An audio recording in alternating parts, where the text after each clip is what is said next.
NASA's National Resistance Movement has unveiled a program for its constitutive assembly to be held next week on Tuesday. The climax of the 12th December event will be the swearing-in of the person they are calling the People's President, Raila Odinga. In their first media briefing, the People's Assembly Organizing Committee says NASA leader Raila Odinga will be sworn in at a venue yet to be disclosed, adding that there will be no turning back. Here is KTN News' Duncan Heimber with that report.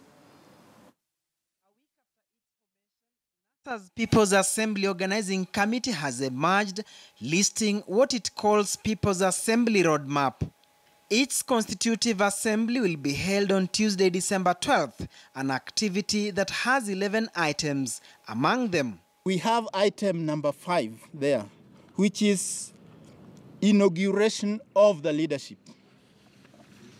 That involves a number of ceremonies, swearing in being just one of them. The program has been designed in a similar way national events are executed, beginning with national anthem, prayers by various religious leaders, followed by declaration of the congregation to the assembly. We have invited the people to the People's Assembly. There will be activities, there will be motions, there will be decisions in the People's Assembly. And you are invited to come and see what happens. And the final milestone will be the holding of elections under a new electoral regime, or if that can't happen, then Kenyans can decide that we are not compatible and therefore we part ways. The Defiant Committee unveiled its roadmap barely 24 hours after the Attorney General Professor Githu Muigai termed Tuesday's planned event as criminal as per Section 40 of the Penal Code.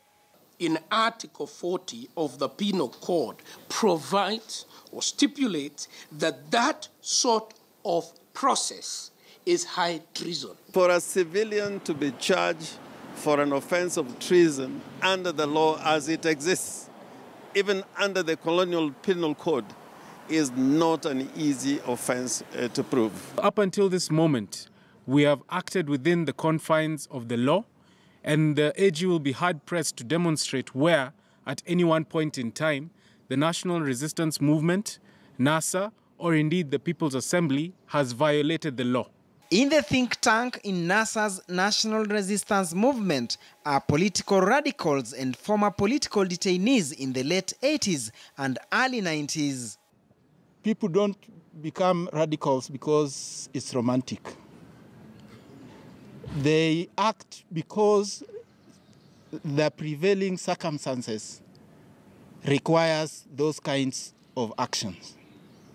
So, if it was necessary in the 80s for us to go into those trenches so that we can arrive where Kenya has reached, it was not because it was fashionable to be radical, but it's because of the prevailing dictatorial situation at that particular time.